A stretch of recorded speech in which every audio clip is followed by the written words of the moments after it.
Why is it you can wake up at 7 a.m. and say you will not drink today, and then at 5 p.m. you're pouring a glass? The struggle is real, y'all. Today we're going to unpack where the urge to drink is coming from, how it has developed and been reinforced over time, and a few strategies that will help you navigate drinking urges that really work. Welcome to Sober and Lit, the podcast for women who want to get sober, stay sober, and live a life that's way more lit than it ever was with wine. We're your hosts, Ruby and Susan, two alcohol freedom coaches keeping it real with stories, tools, and zero judgment. Whether you're sober curious or all in, you're in the right place. Let's feel lit, alcohol free.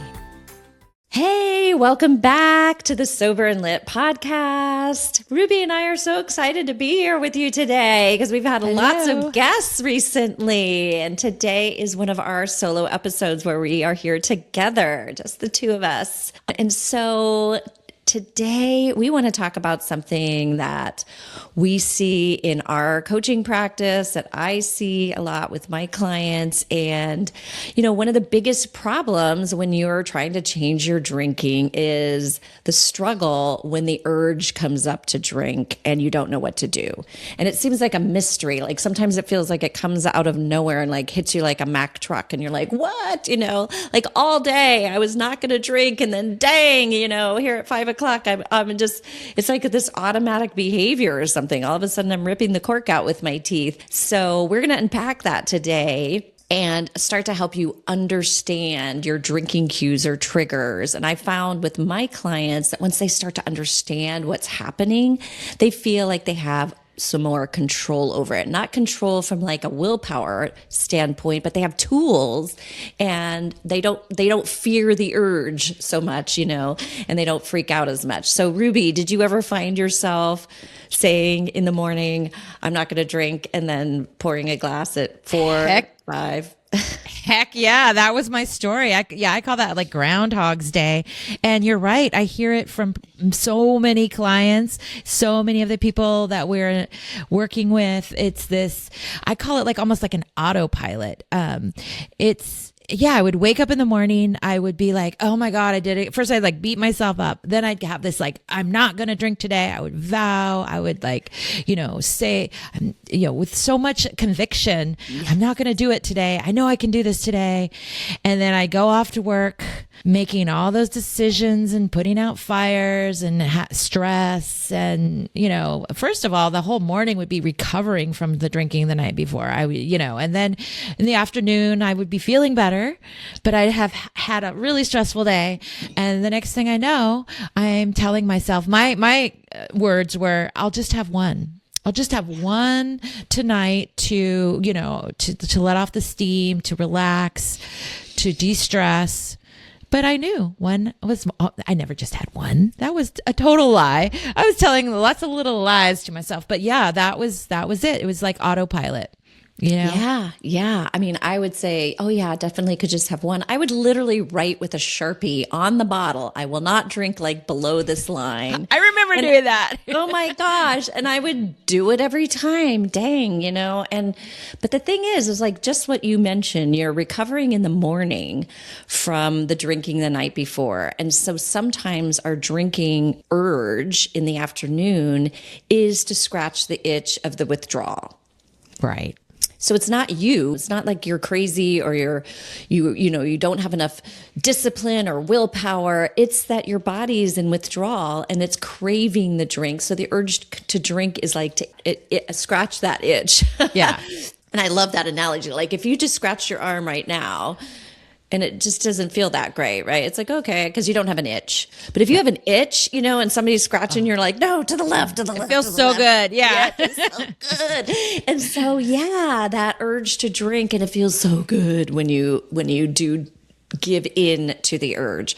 But so what I have found is that, it's all about really interrupting these patterns. Like you said, it's a pattern. It's Groundhog's Day, this cycle that has been well grooved over time in our brain. And it's a reward path because alcohol gives us such a high hit of dopamine that our brain learns, oh, do this. This is good. because our subconscious brain sees it as, oh, it relieves that itch. It feels so good. It relieves that stress. And that's a belief, right? That it relieves the stress in the moment. Right. It numbs it. It slows down your nervous system. It numbs it. So in order to, let's say, debunk what's going on with our urges, I love to teach my clients about what I call the habit loop, or the reward cycle, or the cycle of self-sabotage, right?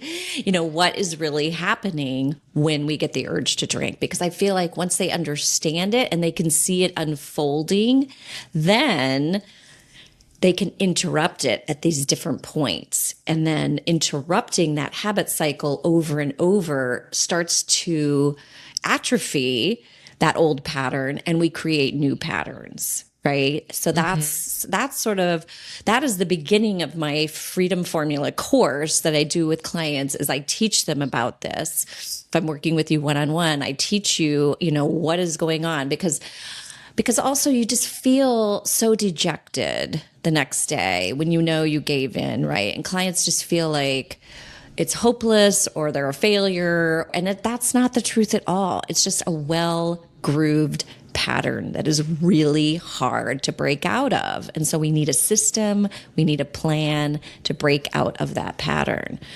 How does that sound? Go over the plan? Sounds amazing.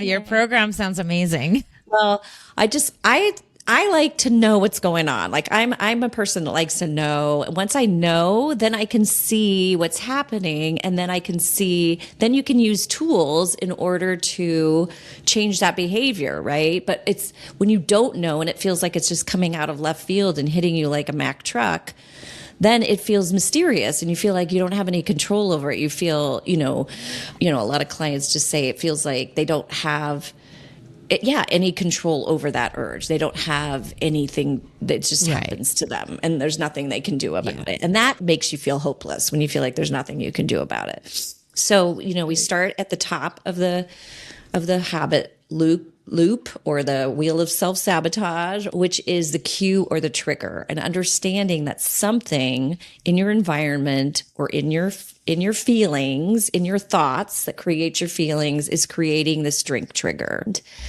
So part of our job, part of our work, is just figuring out what those drink triggers are as we go through our work. And so that's where, if you do have what we call data point, if you do end up drinking when you didn't mean to or intend to, it's okay, because guess what? We're getting information. It's like, then we can track it back and go, okay, what happened there? What was the drinking cue or trigger? And then we can resource you in order to have some tools around that.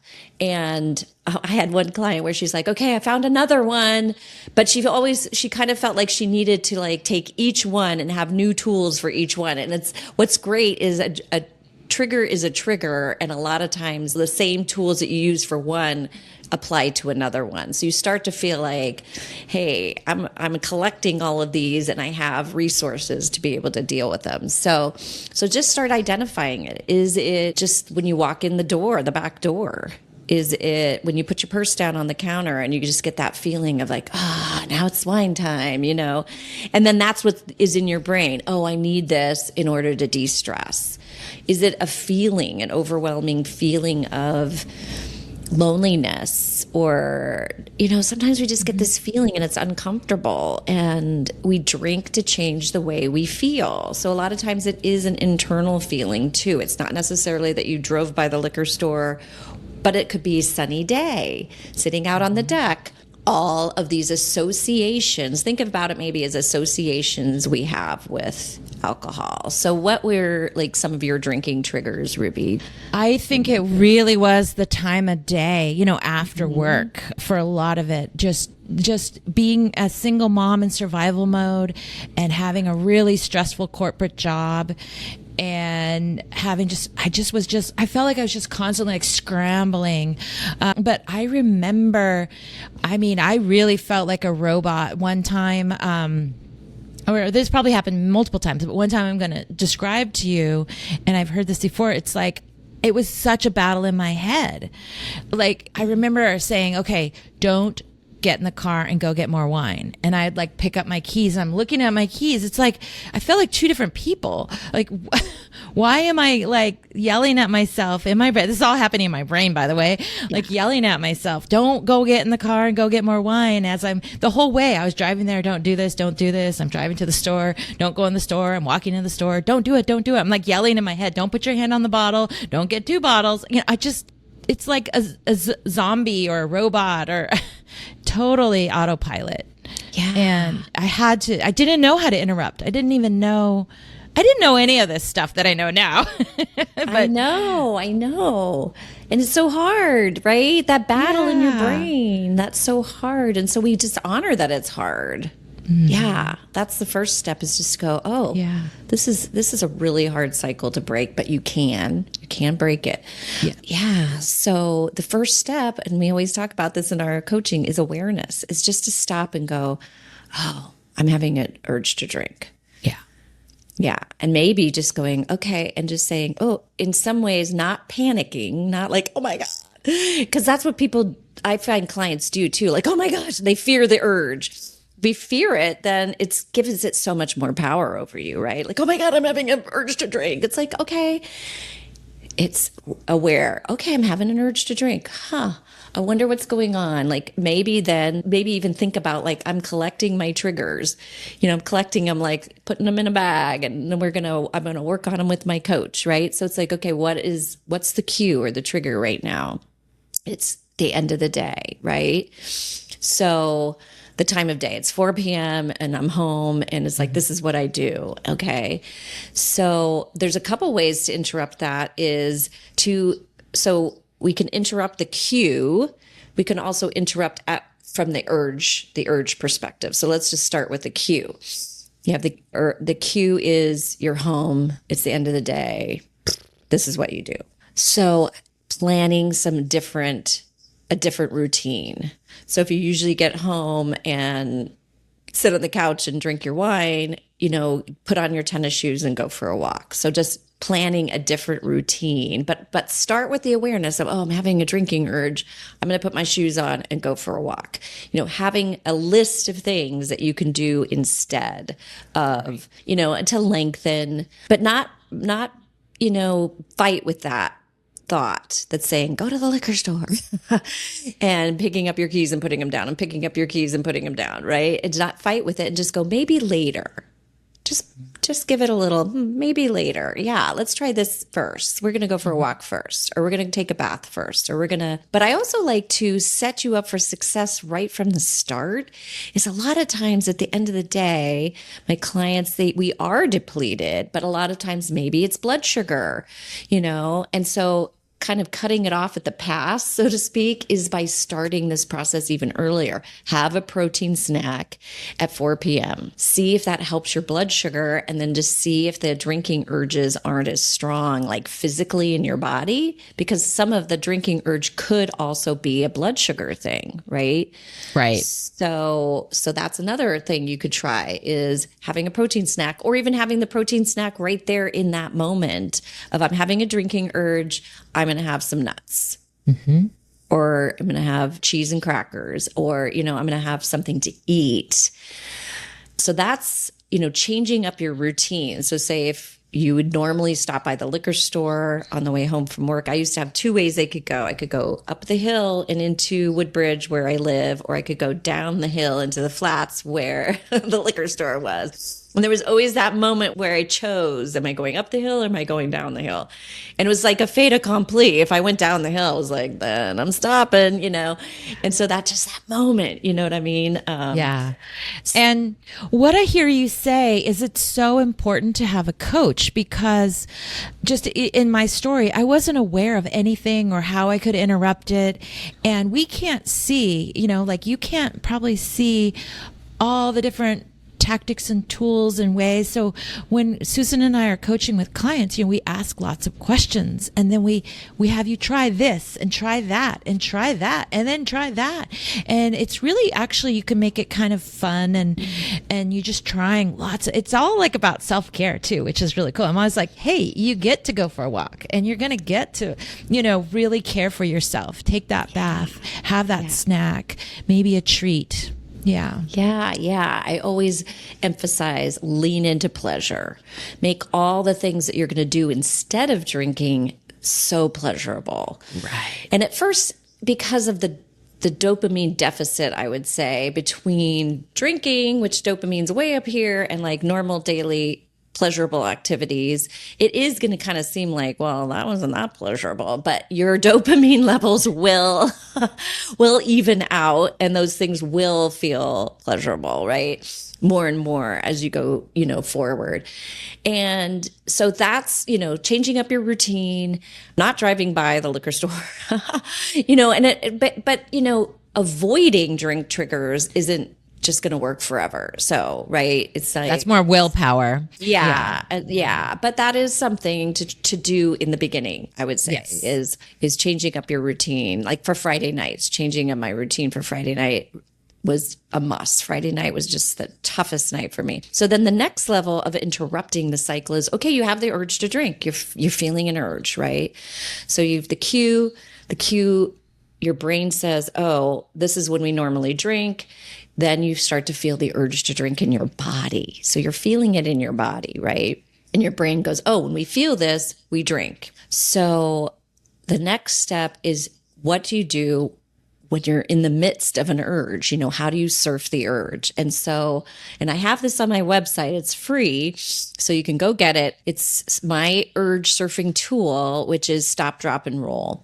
And it's based on brain spotting, which is a tool for people that are in pain. And so we feel like we're in pain, right? When we're having this. So again, we back to awareness. I'm having an urge to drink. And what I suggest that you do is, you stop. That's the awareness, having an urge to drink. You drop into your body, and then you just roll through the urge. Just roll through it, roll through the somatic, meaning body, feeling of the urge in your body. So, okay, what does an urge to drink feel like? Because our brain is saying, oh my gosh, this is too much. I can't handle this. I have to drink. It feels like a fire. That's why I came up with Stop, Drop, and Rolls, because it feels like a fire was ignited in my brain. And the only way to put it out was like with a gallon of wine, right? And so you just stop and go, okay, my heart is pounding. It feels hard to breathe a little bit. My hands are sweaty. My ears are pounding. But you just roll through those feelings and just keep describing them to yourself. And as you do that, you're noticing it, you're naming it, you even name them out loud if you can, if you're home by yourself, and just sort of roll through them, roll through the sensations. And you will feel, because an urge is going to peak and then it's going to fall. So I like to say it's like the waves, they peak, they come up in the sand, and then they, how they fizzle out, and they're just all, it's just a bunch of foam. So it's going to fizzle out as you do this process. And then you can go, okay, now I'm going to go for a walk. I'm going to, take a bath. I'm going to do one of these alternative pleasurable activities. And you have interrupted and taught your brain, I can deal with a drinking urge and I don't need to drink. Yeah. And I'm not going to die. I know that the first time clients do this, it is so amazing. Impactful. It's like, oh my gosh, I didn't think I could do it, because I didn't think I could do it. Yeah. You described it so well. It's that pounding. You have to, it's like this, I have to, once I made that decision, but we're talking, I love your loop. Like, you interrupt and then you feel it. You can actually sit with the discomfort of a craving. And once you do it once, you can do it again. Yep. So you can distract or you can dive in, right? You can dive into the wave, or you can distract and do something, you can go for a walk and also do the breathing, or, roll through it while you're walking, like, do whatever you need to do. But this idea of being in control of the situation, like, I'm interrupting it here. I have tools to manage it here.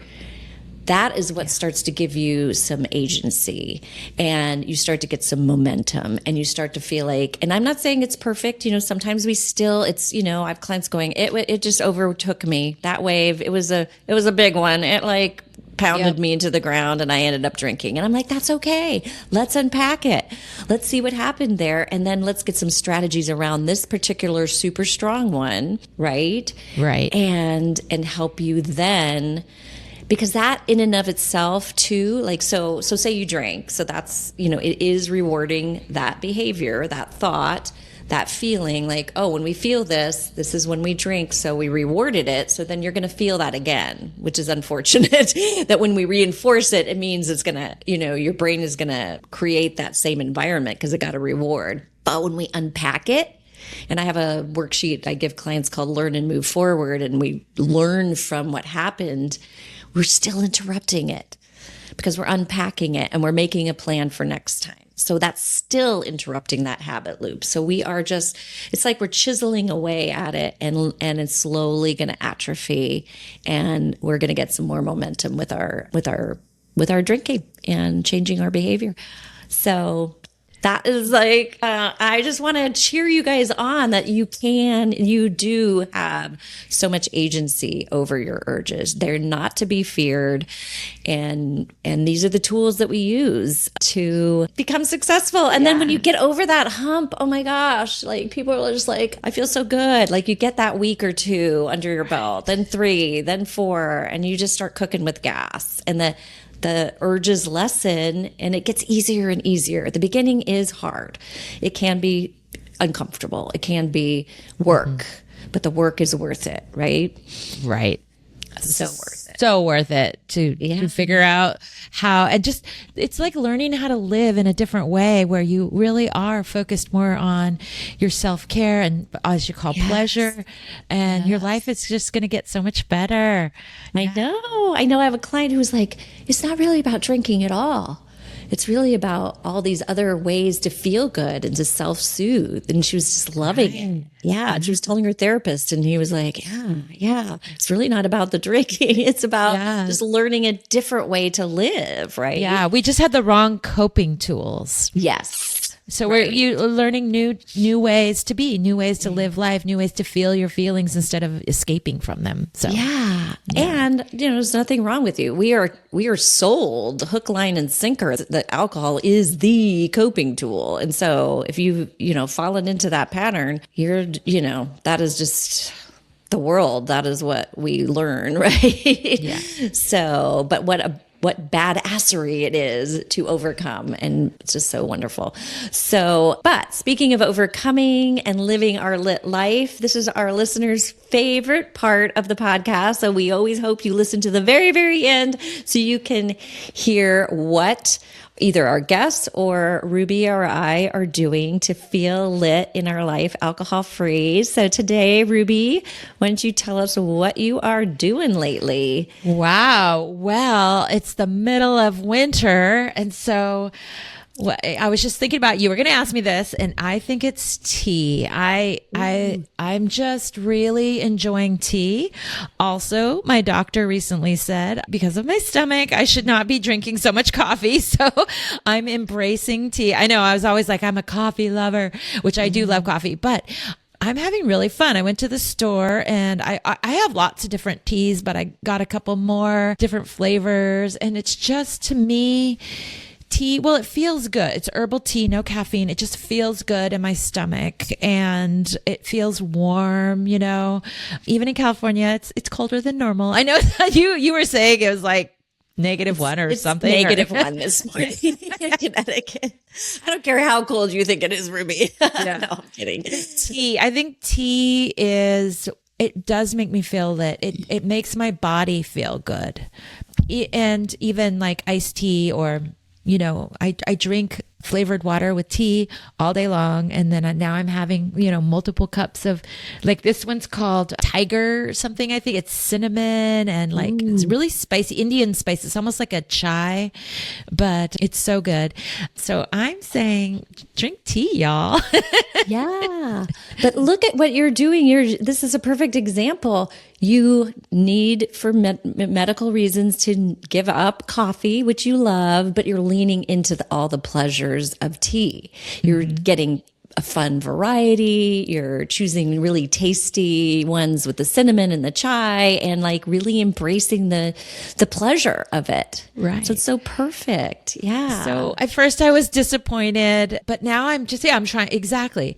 But I'm also loving it, and I'm just going to have so much fun with it. And I'm not going to focus on the negative. It's just like, I can have a coffee, but they said I have to have it with food. So I can't just and not start my day with it. That's really bad there's so much acid, I guess, on the stomach. So I'm learning, and I guess what I did for self-care this week was I got and how do you say it? Endoscopy and a colonoscopy. So I'm getting testing done, you guys. I think this is really good self-care. I hadn't done this since I was drinking, and I think it's important to get tested. Yeah. So, anyway. Yeah. Share a little bit about myself. Sharing that. Yeah. I love that we share some of the personal things going in our life. I think that's, we love our listeners. We feel really close to you, and we want you to feel close to us and share parts of our lives. So, well, I hope that you got some new ideas and some things to try from today's episode.